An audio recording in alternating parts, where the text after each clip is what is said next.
Marcus had always believed that every car carried a story. For him, that story began long before he was even born. His grandfather had been a mechanic, his father had been a mechanic, and now he carried the same love in his own hands. The smell of oil, the shine of chrome, and the growl of an engine were not just work for Marcus. They were part of his life, part of his family's bloodline.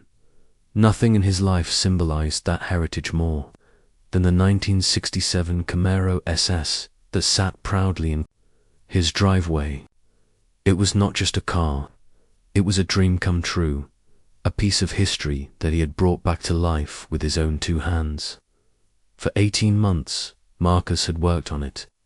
The car had arrived as nothing more than a shell, rusty and broken, the engine silent, the body worn down. Most people would have given up, but Marcus never thought that way.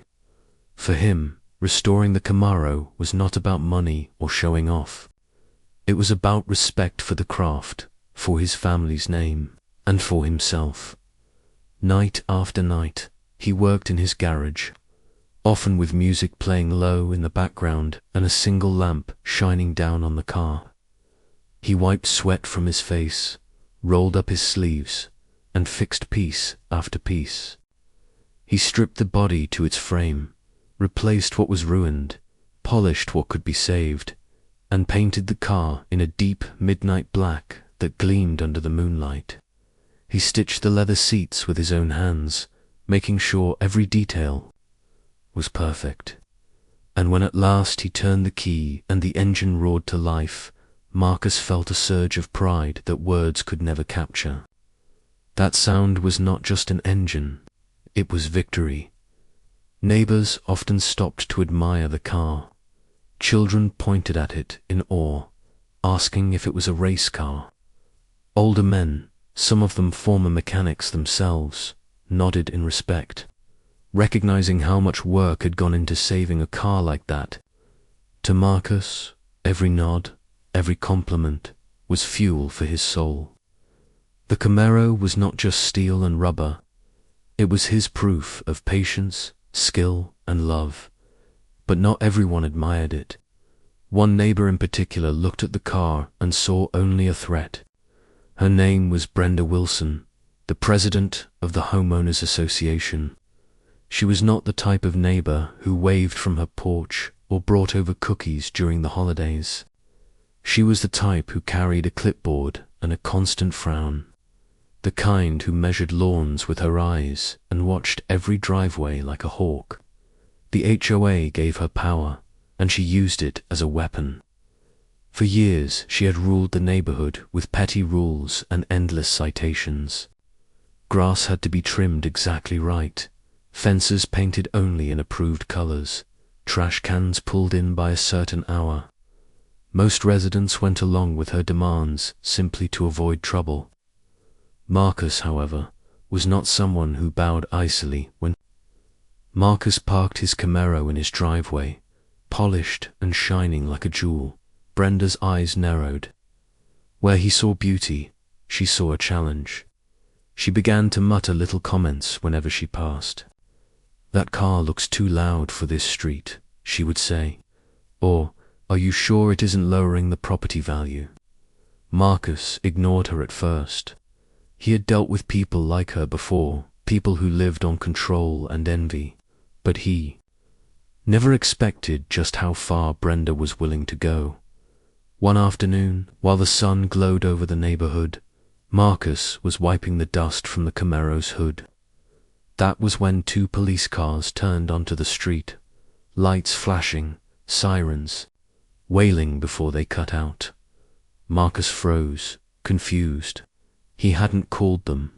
Nobody he knew was in trouble. But the officers stepped out and walked directly toward him, sir. One of them said sharply, "We received a report about a stolen vehicle. Can you step away from the car, please?" Marcus's heart skipped. "Stolen? This is my car," he said, almost laughing at how ridiculous it sounded. But the officer's face stayed hard. We'll need proof of ownership. Step away now." Neighbors peeked through their blinds. Some stepped onto their porches to watch. Marcus could feel their eyes on him. His hands trembled as he tried to explain. "I can show you the registration. I have all the documents inside. I restored this car myself." The officers didn't soften. One of them began walking slowly around the Camaro, as though Marcus really was a thief. His stomach tightened with humiliation. Then he saw her. Across the street, Brenda stood with her arms crossed, her lips curved in a small, smug smile.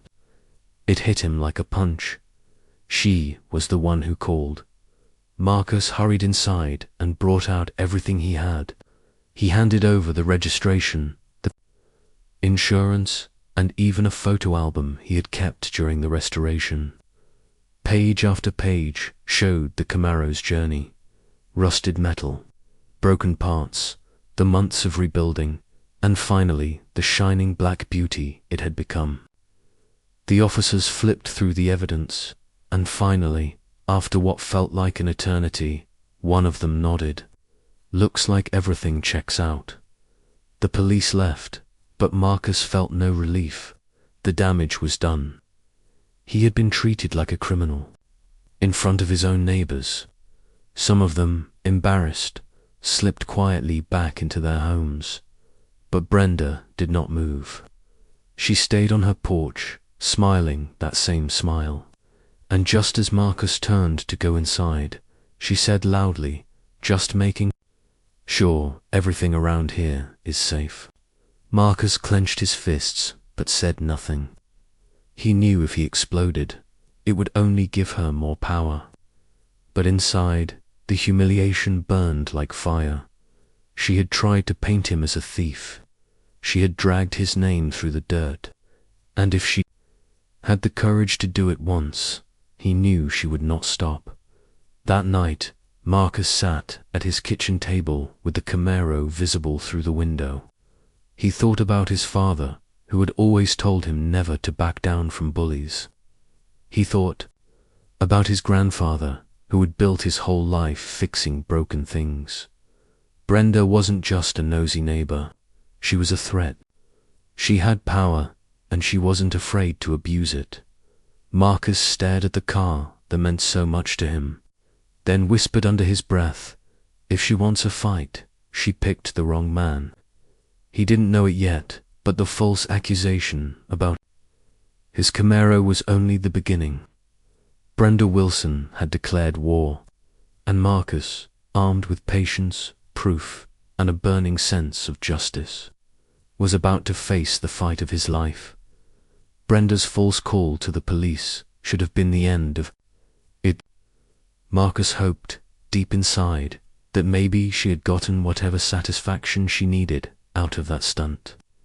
Maybe now she would move on. But Brenda Wilson was not the kind of woman who stopped after one strike.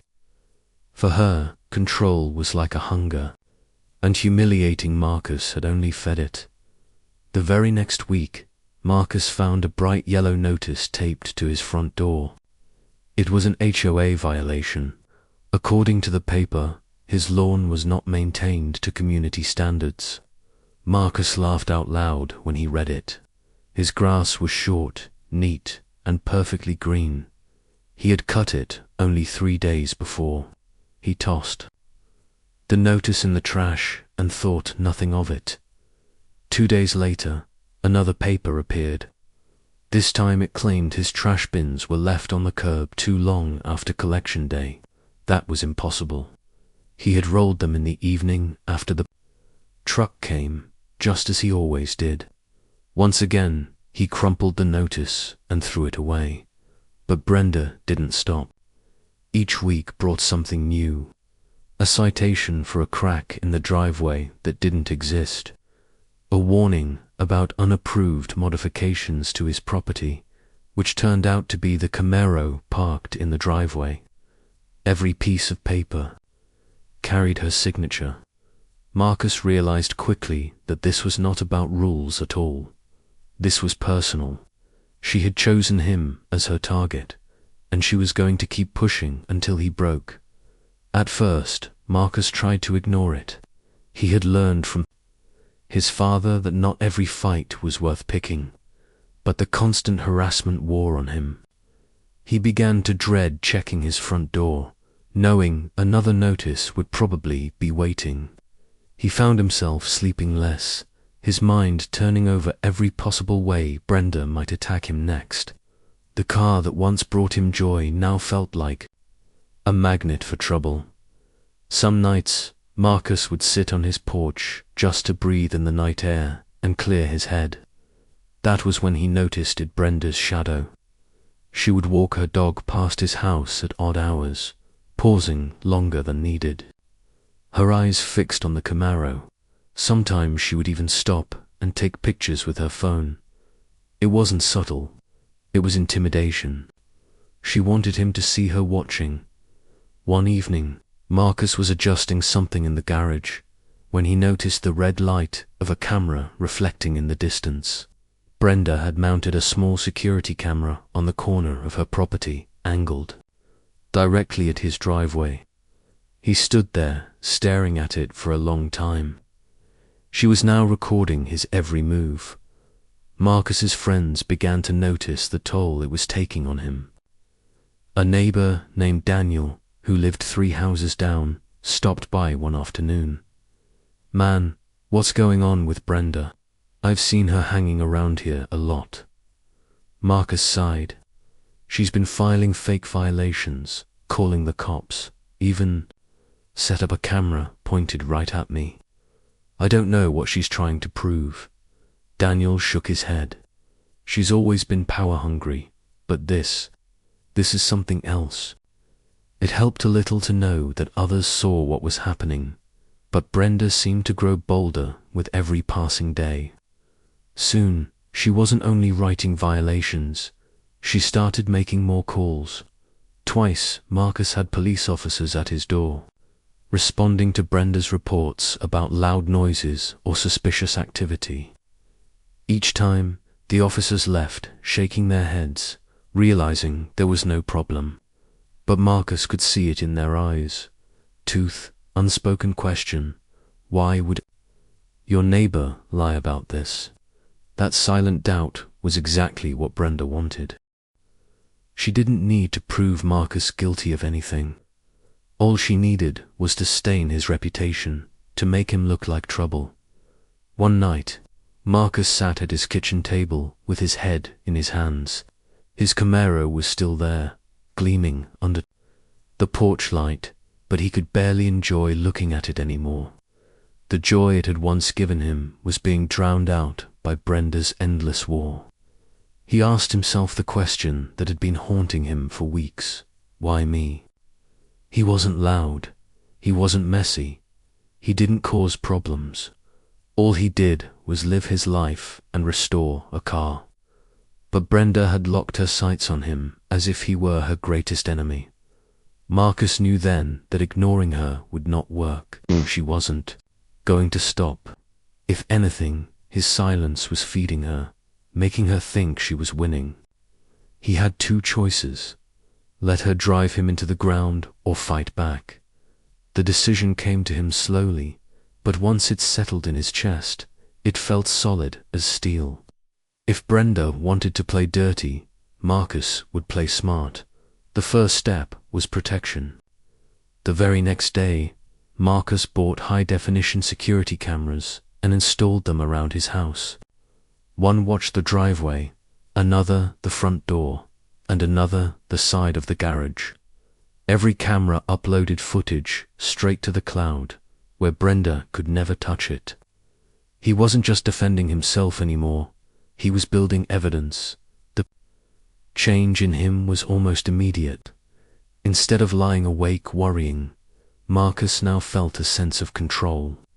If she tried to vandalize his car, he would catch her. If she trespassed, he would have proof. Brenda thought she was clever, but she didn't realize Marcus had inherited more than just his father's love of cars. He had inherited his father's patience and his grandfather's stubbornness. Days turned into weeks, and the violations kept coming. But now, instead of throwing them away, Marcus kept each one in a file folder. Every piece of paper went into a growing stack that told a story of harassment. He began to keep a journal, writing down the dates and times of Brenda's strange behavior. When she walked her dog too slowly, when she took pictures, when she hovered on the sidewalk just a little too long, and slowly, Marcus started to notice something else. He wasn't alone. Other neighbors began whispering to him about their own run-ins with Brenda. A woman down the street complained that Brenda fined her for hanging a small garden flag. An older couple said they had been threatened with legal action over a bird feeder. A young father admitted that Brenda had tried to stop him from building a swing set for his kids. The more Marcus listened, the clearer the picture became. Brenda wasn't just targeting him. She had been doing this to people for years. He had simply become her latest victim and, maybe because of his beautiful Camaro, her biggest target yet. That realization lit a fire inside Marcus. She wasn't just his problem. She was the community's problem. And maybe, just maybe, he was the one who was going to bring her down that night. As he sat watching the street through his front window, Marcus whispered again, not to himself this time, but as a kind of vow to his family and his car. She picked the wrong fight. She doesn't know it yet, but her time is running out. ChatGPT said. The courtroom was silent. Every eye was fixed on the young black man standing before the jury. His hands trembled slightly, though he tried to hide it, and his eyes carried the weight of nights spent without sleep. He had been accused of something terrible, something he knew in his heart he had not done. Yet here he was, trapped inside a system that seemed determined to break him. The prosecutor walked back and forth, his shoes clicking sharply against the wooden floor, his voice smooth but filled with venom. He painted pictures with his words, not of truth, but of fear. He told the jury what they wanted to hear, feeding their doubts, their hidden prejudices. The young man felt each word like a chain tightening round his neck. He wanted to shout. He wanted to stand up and tell them everything, that he was innocent, that the story they were being fed was nothing but lies. But when he opened his mouth, his lawyer placed a hand gently on his arm, whispering that it was not his turn. That moment cut him deeper than the accusations. It felt like his own voice had been stolen away. Outside the courtroom, whispers spread like wildfire. Some believed he was guilty without even knowing the evidence. Others shook their heads, saying it was just another case of the system turning its back on someone who looked like him. The young man thought of his family, his mother who sat in the back row, clutching her Bible, her lips moving silently in prayer, and his younger sister who had begged him not to lose hope. The evidence against him was thin, fragile, something that could break under the lightest touch of truth. Yet the way it was presented, it looked strong enough to destroy him. A few fingerprints out of place. A witness who claimed to have seen him in the wrong place at the wrong time, and a twisted story that made him sound like a monster. It was enough to put fear into the jury's eyes. When the prosecutor finally rested his case, the room seemed to exhale. All that remained was the defense. His lawyer rose, his suit slightly wrinkled, his voice calm but steady. He reminded the jury of the gaps, of the questions that had no real answers. He pointed out the lies and the contradictions. Yet, as strong as his words were, the young man could feel the doubt still hanging in the air. Days turned into nights, and nights dragged into mornings. The trial became more than just about his freedom. It was about his dignity, his identity, his very existence. He felt as if he was carrying not just his own fight, but the fight of everyone who had ever been silenced, everyone who had ever been wrongly judged. Finally, the jury was sent to decide. Hours passed, each one heavier than the last. His mother wept quietly, and his sister refused to leave his side. The young man sat still, his heart pounding like a drum inside his chest. When the door finally opened and the jury returned, the world seemed to hold its breath. The foreman stood, his hands shaking slightly as he held the paper. The judge's voice boomed, asking for the decision. The young man closed his eyes, whispering a prayer, when the words were spoken. They tore through the silence of the courtroom like thunder. The verdict was guilty. The sound hit him harder than any blow. His mother cried out, collapsing into the arms of a stranger. His sister screamed, shaking her head, her face twisted with disbelief. He felt the room closing in on him, his knees weak, his chest tight. It was as though the floor beneath him had vanished, and he was falling into darkness with no one to catch him. The bailiff stepped forward, his hands rough as he grabbed the young man's wrists and fastened the cold steel cuffs. The prosecutor smirked slightly, his victory clear. The lawyer lowered his head, whispering that they would appeal, that this was not the end. But the young man barely heard him. All he could hear was the echo of that single word guilty ringing inside his skull. As he was led away, he turned his head to look at his mother one last time. Her face was wet with tears, but her eyes glowed with something stronger than sorrow. Faith, she mouthed the words, hold on, don't give up. Those words would burn themselves into his memory, carrying him through the cold nights that awaited him.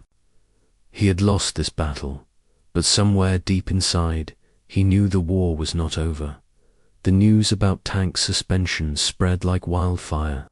For years, people in the town had known him as the man who always showed up when trouble came knocking. He was the one who didn't hesitate to run into danger if it meant keeping others safe. Yet now, whispers followed him everywhere he went. Some said he must have done something wrong. Others said it was just politics. But for Tank, the whispers hurt less than the silence of the people he thought were his friends. Men who used to salute him on the street now looked away. Parents who once trusted him to protect their children pulled them close when he walked past. It was as if Bethany had thrown dirt on his name, and the town had been all too eager to believe it. Tank tried to keep his head high, but the weight was unbearable. He had faced enemies with guns and bombs overseas, yet he had never felt so cornered. Every door he knocked on was shut in his face. Even his landlord, a man he'd known for years, hinted that maybe Tank should look for another place to live. The pressure was calculated. Bethany didn't just want him out of the force, she wanted him out of town. He saw it in the eyes of people who avoided him. They were afraid, not of Tank, but of what Bethany could do to them if they were seen. Standing by him, his mother called him one evening, her voice trembling with worry. She could sense his struggle, even though he tried to stay strong for her. "Son," she whispered, "they can take your job, but don't let them take your soul. Remember who you are." Her words pierced his heart. He thought of her sacrifices, of how she had worked 2 jobs to keep food on the table when he was just a boy. He thought of the promises he made to himself in the silence of dusty barracks overseas, that he would come back home and be the kind of man she could be proud of. But how could he hold on when the very ground beneath his feet was being pulled away? Meanwhile, Bethany was celebrating her victory. She paraded through City Hall, shaking hands, laughing in corridors, and dropping Tank's name in every meeting, as an example of what happened to those who stood against her. For her, this wasn't enough. She wanted to make sure Tank never wore a badge again, not in any county, not in any state.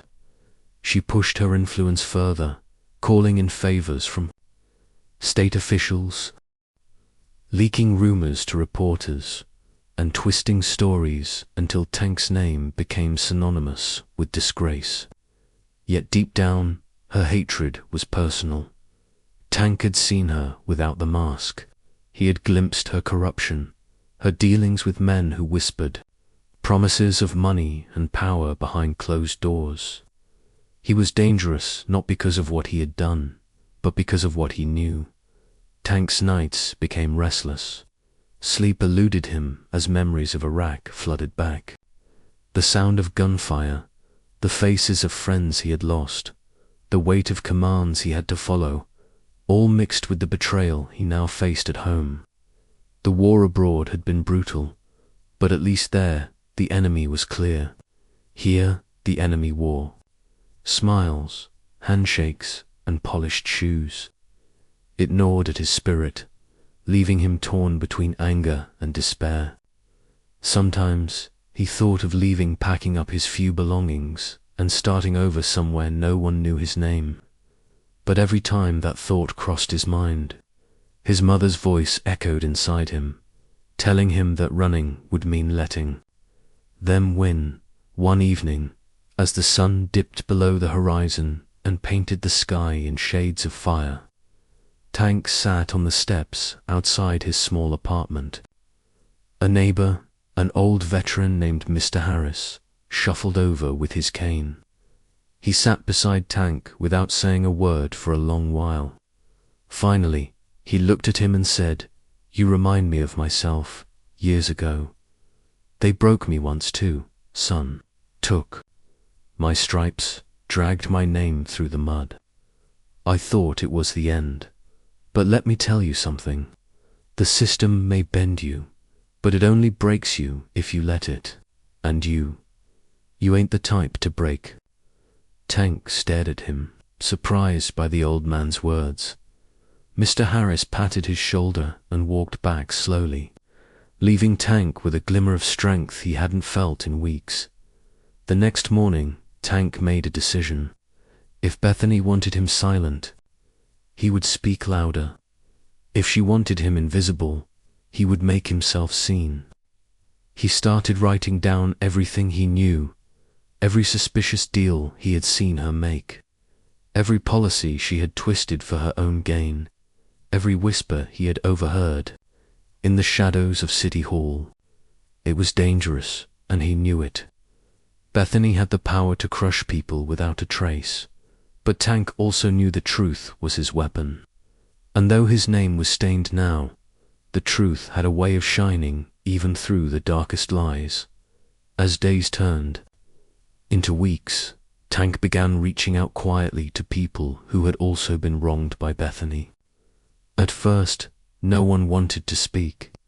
Fear gripped them too tightly, but slowly, one by one, voices began to rise. A clerk who had been fired after refusing to alter documents. A police officer who had been forced into silence after witnessing her. Illegal dealings. A young mother who had lost her job when she refused to support Bethany's campaign. Their stories added weight to Tank's fight.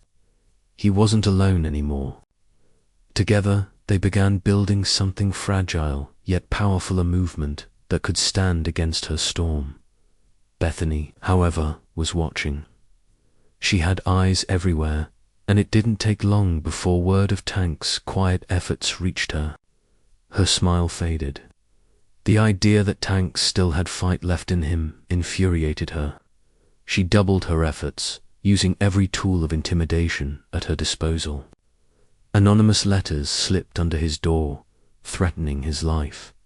His tires were slashed in the dead of night. Strangers followed him in unmarked cars, their eyes hidden behind tinted glass. It was war, not with guns and bombs, but with shadows and whispers. Yet Tank refused to bow. Each threat only fueled his resolve. He had faced death before, and he wasn't about to surrender to fear now. And so the stage was set. On one side stood Bethany, armed with wealth, influence, and the machinery of power. On the other stood Tank, stripped of his badge but not of his spirit, standing with only the truth and the fragile trust of those who had also suffered. The battle was no longer just about his career, it was about dignity, justice, and the soul of the community. Tank knew the road ahead would be brutal, but for the first time in months, his heart burned not with despair, but with purpose. The next morning came with a strange quietness. The sun was bright, yet the house felt heavy. Tank sat at the kitchen table, staring at his coffee, his fingers tapping against the ceramic mug. He had been awake most of the night, running through every possible scenario in his head. The threats, the silence from the department, the whispers around town, everything was circling him like vultures. He knew this was no longer just about his job. This was about his very existence. They wanted him gone. Maria walked in quietly, her eyes red from crying. She placed a hand on his shoulder. "You can't do this alone," she whispered. Tank finally lifted his head to meet her gaze. For a long time, he didn't say anything. Then, with a shaky breath, he admitted, "They've already decided, Maria. They want me erased. If I keep quiet, they'll bury me. If I speak, they'll destroy me." His voice cracked at the end. She squeezed his shoulder harder. "Then maybe you should let them know you won't go down quietly." That thought lingered in Tank's mind all day. He went for a long walk down the street, past the neighbors who either looked away or gave him pitiful smiles. He could almost hear their thoughts. That's Tank, the soldier who ruined his own career. Shame and anger burned inside him, but he didn't let it stop his steps. He needed to clear his head. At the end of the block, a little boy ran up to him, holding a toy truck. "Mr. Tank, are you still a soldier?" the child asked innocently. Tank knelt down, staring into the boy's bright eyes. "Once a soldier, always a soldier," he said softly. But when the boy ran back to his yard, Tank stayed crouched for a moment longer, realizing the truth in his own words. He wasn't just fighting for himself anymore. He was fighting for every black soldier who would come after him. That night, Tank sat at his desk and opened an old wooden box. Inside were letters, medals, photographs, and memories of every sacrifice he had made in service. He picked up a picture of his platoon from deployment. Half of those faces never made it home. His eyes watered as he whispered, "I won't let them shame us like this." The next day, Tank began writing. He wrote down every detail, names, dates, conversations, every threat, every moment when corruption showed its face. It was pages upon pages, his handwriting furious yet steady. Maria watched him from the doorway, worried but proud. "What are you going to do with that?" she asked. Tank looked up with a fire in his eyes she hadn't seen in weeks. "If they want a war of silence, I'll give them a war of truth." He sent a few pages to a trusted friend, a journalist he had once helped during a dangerous investigation. Years ago, her name was Angela, and she was known for exposing corruption no one else dared to touch. When she received Tank's envelope, she called him immediately. "Tank, do you understand what this means? If this is true, this isn't just your department. This could expose a whole network of corruption." Tank's voice was calm but firm. "Then it's time the world sees it." Angela agreed to meet him in secret. They chose an old diner on the edge of town where no one would expect them. Tank arrived first, sitting in the corner booth, his cap pulled low. Angela walked in shortly after, carrying a leather satchel. When she slid into the seat across from him, she looked him dead in the eye. If we do this, there's no turning back. They'll come after you harder than ever. Tank leaned forward. They already have. But if I fall, I want to make sure. I don't fall alone. I want the truth to fall with me. They spent hours talking. Angela recorded every word, gathering documents, scanning evidence. Tank laid everything out, the drug money hidden in reports, the staged raids, the way officers were rewarded for framing suspects. She listened, her face growing darker with every revelation. This isn't just corruption, Tank, she finally said. This is organized crime with badges. After that meeting, Tank knew his life was entering dangerous territory. Cars began slowing in front of his house more often. Strange phone calls came at odd hours, no one speaking on the other end. Once, he found his mailbox smashed open. Maria begged him to stop. Please, Tank, they're going to hurt you. They're going to hurt us. He held her hands gently, his voice low but steady. If I stop, they win. And if they win, our children will grow up in a world where truth doesn't matter. I can't let that happen. The breaking point came one evening when Tank was driving home. A black SUV tailed him closely, too closely. When he turned left, it turned left. When he sped up, it sped up. His heartbeat quickened. He pulled into a gas station, and the SUV parked across the street. Tank sat in his car, staring at it, gripping the steering wheel tightly. After a few minutes, it drove off. But the message was clear. They were watching him, waiting for the right moment. That night, Maria confronted him again, her eyes full of tears. They're going to kill you, Tank. And then what? What happens to me? What happens to our son? Tank pulled her into his arms, holding her tightly. I don't know, he whispered.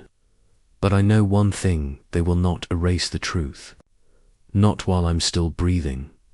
Angela called the next morning. Tank, I've started piecing everything together. The story is huge, but I need more. I need the final piece that ties it all together. Tank knew exactly what she meant. The files. The ones hidden deep in the department's archive room. The ones no one dared to touch. If he could get them, it would be undeniable proof. But going back inside meant risking everything. Tank sat in silence for a long time, the weight of the decision pressing on him. Maria sat across from him, her face pale, her hands clenched. Don't do it, she pleaded. Please, don't go back there. He closed his eyes, his chest rising and falling heavily. Finally, he opened them, his voice firm. If I don't, then everything I've said will just be words. They'll dismiss me as a bitter man. I can't let that be my legacy. The decision was made. Tank would go back into the lion's den, back into the place where they had already branded him an enemy. But this time, he wasn't going in as a soldier or as an officer. He was going in as a man who had nothing left to lose and everything to fight for. The weeks after Bethany's arrest were like waking from a long nightmare. Tank walked through the town and saw faces he had feared were lost to suspicion and doubt. People nodded, smiled, and even approached him to apologize for turning away when he had needed them most. The weight on his shoulders, though still heavy, felt lighter somehow. The victory was not just his, it belonged to everyone who had been wronged. Everyone who had suffered silently while power and corruption thrived. Tank spent mornings at the community center, speaking to groups about integrity, accountability, and resilience. He wanted to make sure what happened to him didn't happen to anyone else. Document everything, he told them, holding up a folder thick with paper. Every phone call, every email, every suspicious action. Records are proof. Records are power. They can protect you when words alone fail. Young people listened, some wide-eyed, some skeptical, but all captivated by the calm certainty in his voice. At night, Tank would sit with Maria on the porch, watching the lights flicker across the town. Their conversations were quieter now, focused on healing and planning for the future. "You've changed everything," Maria said one evening. "Not just for you, but for everyone." Tank nodded, watching a family walking their dog across the street. He thought of the little boy who had asked him if he was still a soldier. In that moment, he realized he was more than a soldier. He was a guardian of truth, a witness to injustice, and a symbol of courage. But even with Bethany gone, the road to true justice was far from over. Investigators were still combing through documents, unraveling every web of deceit she had spun over the years. Tank worked closely with them, providing context, clarifying timelines, and offering insights only someone on the inside could know.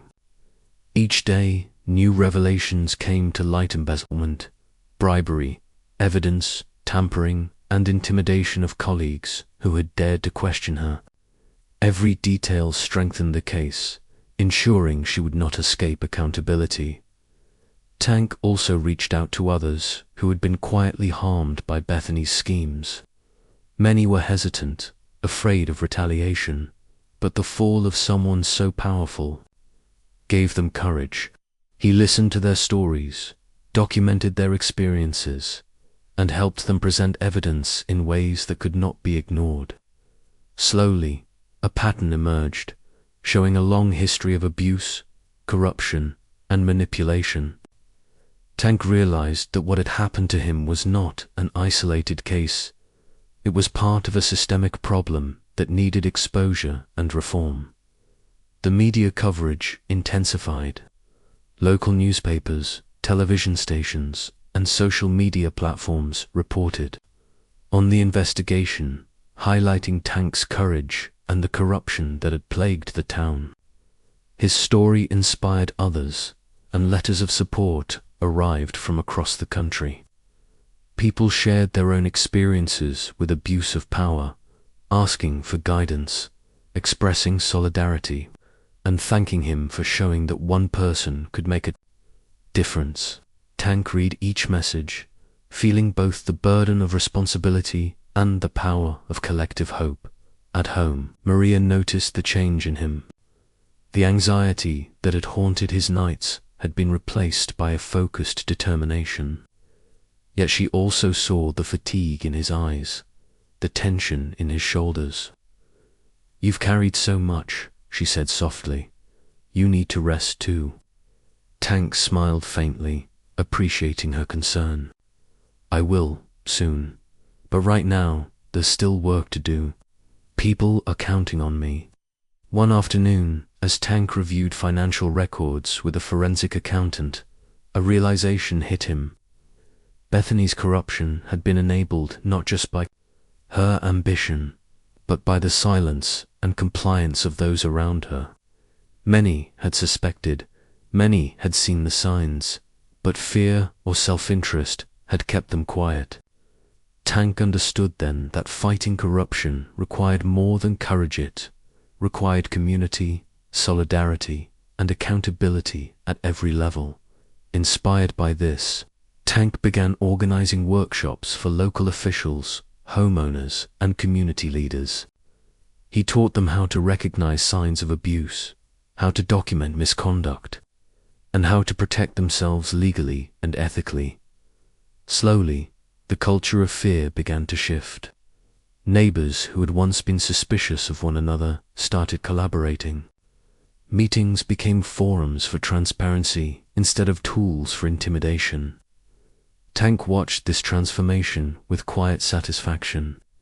The seeds of change he had planted were beginning to grow. As the investigation into Bethany continued, legal proceedings took center stage. Courtrooms buzzed with activity, witnesses came forward, and attorneys presented evidence meticulously compiled by Tank and his allies. Each revelation painted a picture of deliberate deception, abuse of authority, and a pattern of intimidation that had targeted anyone who dared resist. The evidence was irrefutable.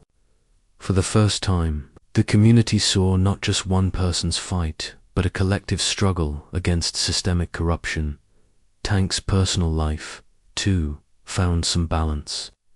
He and Maria began planning a future less dominated by fear. They spoke of moving to a larger home, of creating a scholarship fund for young black men and women aspiring to careers in law enforcement, and of investing in programs to prevent abuse of power before it started. Their conversations were filled with hope rather than worry, dreams rather than threats. Each plan was a reminder that life continued beyond the shadows of injustice. One evening, while reviewing a new set of documents, Tank received a call from Angela. Her voice was tight with excitement. "Tank, they've caught her trying to destroy evidence. The police have her in custody again. This time, there's no escape."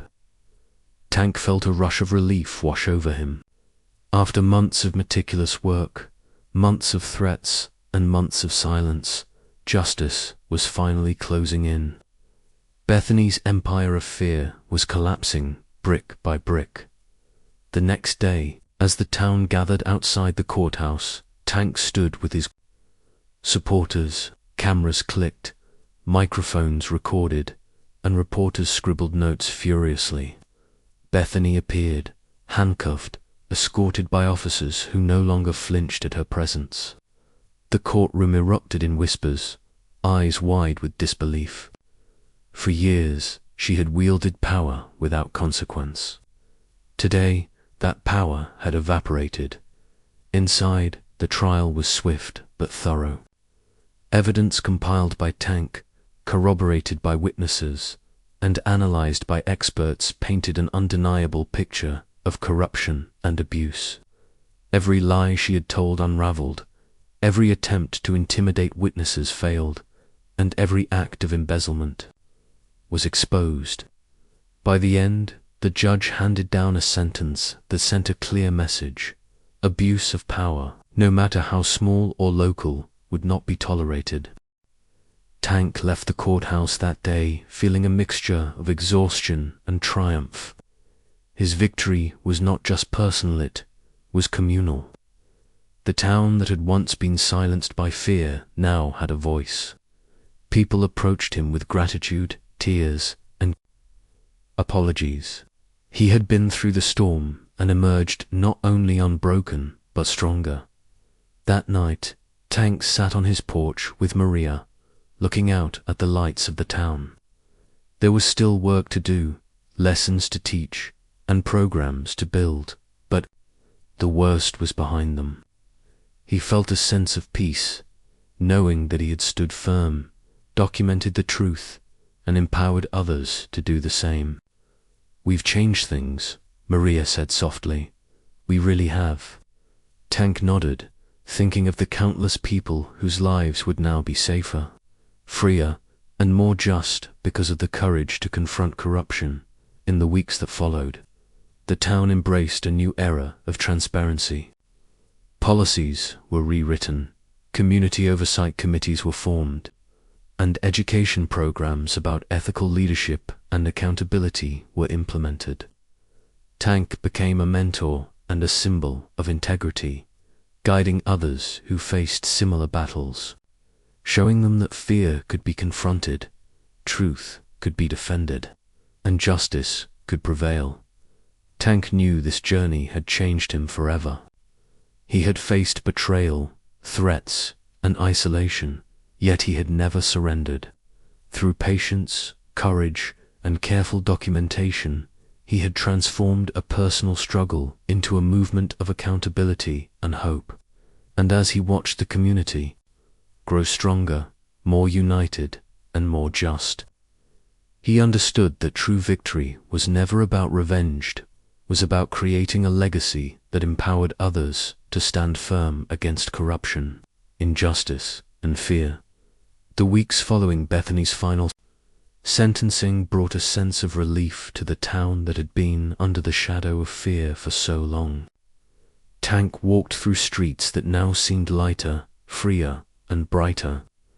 People who had avoided him now greeted him with smiles and nods of respect.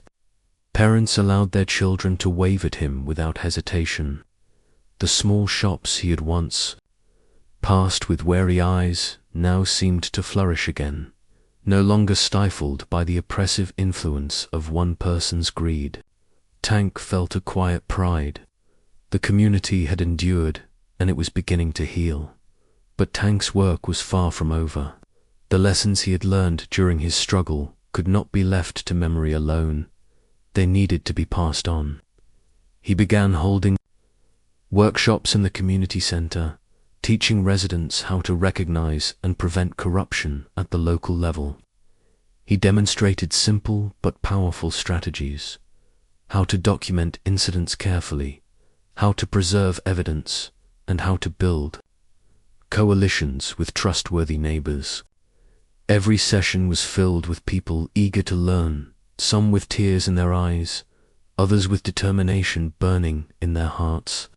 They understood that these lessons were not abstract, they were life-saving. Tank also established a mentorship program for young black men and women interested in law enforcement careers. He wanted them to understand that integrity mattered above all else, that fear should never dictate one's actions, and that courage could move mountains when paired with careful preparation. The program grew quickly, drawing attention from nearby towns and cities. Tank watched with quiet satisfaction as the next generation absorbed lessons he had learned through hardship. Every story he shared, every strategy he taught was a seed, planted for a future built on justice, accountability, and strength. At home, Tank and Maria found peace in small ways. They spent evenings walking their neighborhood, checking in on friends, and enjoying the freedom that came from knowing Bethany's influence had ended. They laughed more freely, talked more openly, and dreamed again. Tank even began repairing a car, a small project that reminded him of life before the storm, reminder that healing could be found in ordinary moments. One afternoon, as Tank reviewed documents for the mentorship program, a knock came at the door. He opened it to find a young man, no older than 20, nervously holding a folder. "Mr. Rodriguez," he asked, I need your help. I think my town is like yours was. People are scared, and the council, they lie, they cheat, and they threaten." Tank invited him in, listening carefully as the young man explained the situation. He could see himself in this boy, the fear, the determination, and the hope all mixed together. Tank took a deep breath and said firmly, "Then it's time we show them that truth has power." Word of Tank's work continued to spread. Local news stations covered the workshops and mentorship programs. Articles praised the town's transformation and highlighted how one person's courage could ignite a community-wide change. Tank never sought fame. He only wanted justice, transparency, and a safer environment for the people around him. Yet the recognition was welcome. It amplified the message that courage and careful action could challenge even the most entrenched corruption. As months turned into a year, the town underwent a remarkable transformation. Community meetings were no longer dominated by fear and intimidation. Policies were revised, transparency measures were implemented, and residents were encouraged to participate in decisions. The culture had shifted. People were no longer silent witnesses. They were empowered advocates for justice. And Tank once a man cornered by false accusations and threats, had become the symbol of that change. He often reflected on the journey. He remembered the first nights of sleepless worry, the threats, the whispered warnings, the isolation. He remembered the faces of those who doubted him and those who stood quietly at his side. And he remembered the moment he had decided that fear would not dictate his actions. That choice had changed everything. Every action he had taken, from documenting evidence to building alliances, had been part of a strategy to reclaim truth and justice. And it had worked. Tank also recognized the deeper impact of the story. Beyond the town, his efforts became a model for other communities facing similar challenges. People reached out from across the state, seeking advice, guidance, and support. Tank shared what he had learned. Document everything. Educate yourself on legal rights. Build a coalition, and never underestimate the power of persistence. The message resonated widely, proving that even a single person, armed with courage and knowledge, could inspire systemic change. One evening, Tank stood at the edge of a quiet park, watching children play. Their laughter echoed in the cool air, a sound he had feared he might never hear again without suspicion tainting it. Maria joined him, slipping her hand into his. "Look at them," she said softly. "This is what we fought for." Tank smiled, watching the little ones chase a ball across the grass, carefree and safe. "Yes," he said, "and we'll make sure it stays this way." Despite all the victories, Tank remained humble. He knew the fight against corruption was never truly over. Power could always be abused again, and fear could always creep back if vigilance waned. But he had learned that preparedness, community, and courage created a shield stronger than any intimidation.